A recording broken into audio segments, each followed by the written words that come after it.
So my name's Harry Cox. I lead the strategy and engagement team at the British Embassy.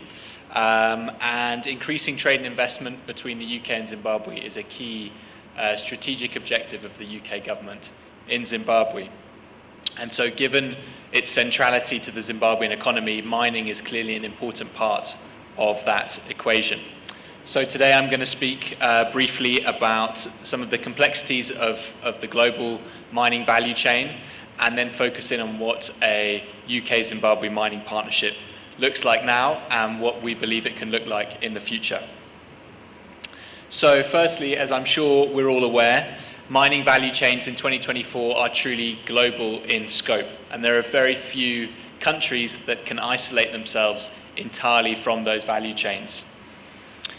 So global partnerships are therefore key in delivering more efficient, resilient and sustainable value chains. And examples of these benefits include the transfer of expertise and skills and access to international markets and finance. So in recent years, the UK government has concluded mining agreements with a range of different countries around the world. Those include Saudi Arabia, Indonesia, and closer to home, South Africa. And I'm sure you're aware that these type of formal government-to-government arrangements are springing up all over the world.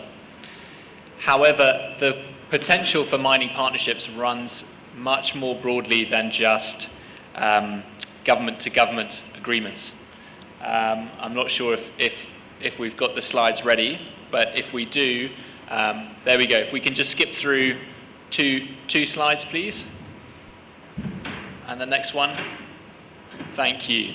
So this rather crowded slide is there to demonstrate the complexity of mining value chains in 2024. And as this slide attempts to show, there are multiple stakeholders that are involved in successfully providing value addition throughout the value chain. And those range from those contributors to the direct value chain, so mineral development, support services, financing, through to the indirect value chain, whether that's provision of infrastructure or regulation. And in order for a country to increase their ability to move along that value chain, all stakeholders need to be incorporated. And I think that came through really strongly in the panel discussion that we just heard. So given the range of stakeholders involved in mining value chains, what does that mean for a UK-Zimbabwe mining partnership? Now, before I say any more, we all know that genuine partnership requires both partners to feel that they're benefiting from the relationship. So while I'm giving a UK perspective here, I've tried to incorporate the views and perspectives of Zimbabwean stakeholders throughout the mining sector who I've spoken to over the last 12 to 18 months. From the UK perspective, we see a partnership with Zimbabwe built around three key pillars. And those are institutional partnerships, commercial partnerships, and environmental and social governance partnerships. So let's have a look at what this means in practice. Beginning with institutional partnerships. Now clearly, good partnerships depend on good relationships. And I'm pleased to say that the UK government has therefore been working hard to build those relationships with a full range of stakeholders in the Zimbabwean mining sector, whether that's the Ministry, the Portfolio Committee, the Sovereign Wealth Fund, and others. And it's my expectation that in the months ahead we will move to formalising those partnerships in ways that we have done in other parts of the Zimbabwean economy in recent years. For example, in the way that we agreed a renewable energy MOU between Zimbabwe and the UK last year. So building and formalising relationships enables us to identify strategic areas for partnership. And one of the areas that we've identified working with the Ministry is the potential for a partnership between the British Geological Survey and the Zimbabwean Geological Survey, focused on capacitating the ZGS and digitising some of their data sets and management information processes. And that's a partnership that I'm confident we can bring to fruition in the coming months.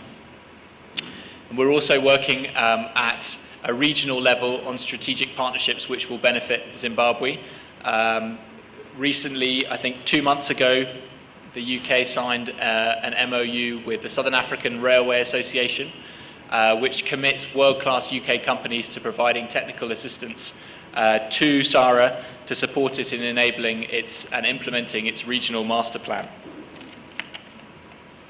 So as well as identifying opportunities for partnership, strong relationships also allow partners to have a frank exchange of views. And I'm grateful to the Ministry and other key stakeholders, including the Chamber, for allowing us to feedback prospective and current UK investor views. And that process is really important for building confidence and trust. As a government, if we just skip back one slide, as a government, we're also committed to working closely with our Zimbabwean counterparts to use international events to showcase opportunities in Zimbabwe for UK and international investors. And I'm pleased to say that the Honourable Minister for Mines and Mining Development has therefore been invited as a keynote speaker to Europe's largest mining investor conference, Resourcing Tomorrow, which is being held in London in December. And we're also working with the Chamber and others on plans to facilitate introductions to UK investors at Mining Indaba in February. So moving on to commercial partnerships, there are multiple UK or UK-linked mining companies that are operating today in Zimbabwe. Rather than list them all, I just want to give a few examples of some of the activity that's underway. So yesterday I was fortunate enough to spend the day with Kavango Resources, less than 100 kilometers from here at their site near Phulabusi, exploring for gold. And talking to them, it was really encouraging and inspiring to hear that they're currently raising $20 million to finance their next round of exploration. They intend for at least 25% of that money to be raised here in Zimbabwe, giving Zimbabwean investors a genuine interest in that project. And that will be further enhanced by their listing on the Victoria Falls Stock Exchange, which is planned for later this year. But it's not just mining value chains that responsible UK mining operators can contribute to.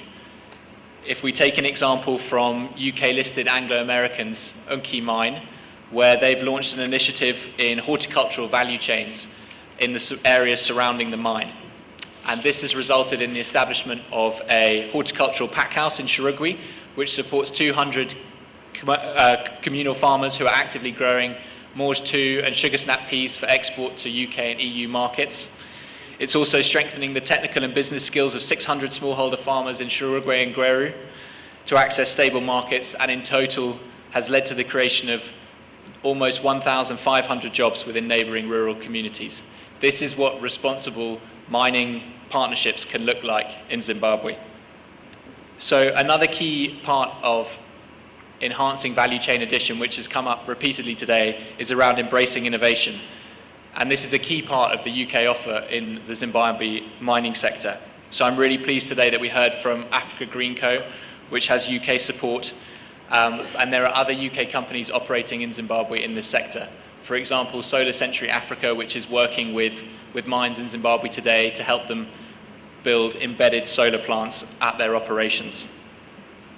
There are also a growing number of UK companies specialising in AI-assisted mineral exploration processes, and I saw some of that technology in use at the Kavango resourcing site yesterday. So moving on to the next slide, another key feature of a UK-Zimbabwe partnership is around financing, given the City of London's role as a global centre of mining finance. And these graphics on the slide just demonstrate to you London's role in mobilising finance for mining projects in Africa. And I just want to use one example of how this is benefiting Zimbabwe today. If we look at the Karo Mining Platinum project, here we have a Cypriot headquartered company with its parent company listed in London, which is working with South African banks to raise money on international markets, including London, to finance a platinum project in Zimbabwe, in which the government of Zimbabwe has a 15% stake on a free carry basis. This is what global partnerships look like today in Zimbabwe. And it's not only in the mining sector that UK financial partnerships are having an impact. Earlier this year, it was great to see the UK development-owned institution, British International Investment, formerly known as CDC, investing $10 million into NMB Bank to help finance sustainable agriculture. And we hope that that is just a sign of more transactions of that type to come. Finally, moving on to environmental and social partnerships. Now, environmental and social issues in the mining sector are no longer the tick box item that maybe they were treated as once upon a time. They've now become absolutely central to accessing international finance and maintaining a license to operate. And it's great to see UK companies with expertise in this area, like RSK Group, Europe's largest engineering and environmental consultancy, offering their services to Zimbabwean mining companies. And the UK government is directly supporting some of these initiatives. So, for example, we're providing technical assistance to the Environmental Management Agency to conduct an audit of environmental court judgments in Zimbabwe.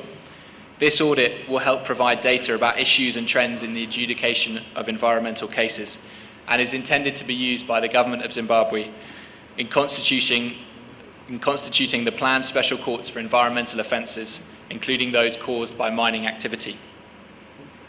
We're also working with the Chamber of Mines to help support the government's efforts to foster responsible mining by supporting grassroots communities to engage with mining projects in a more informed and empowered way.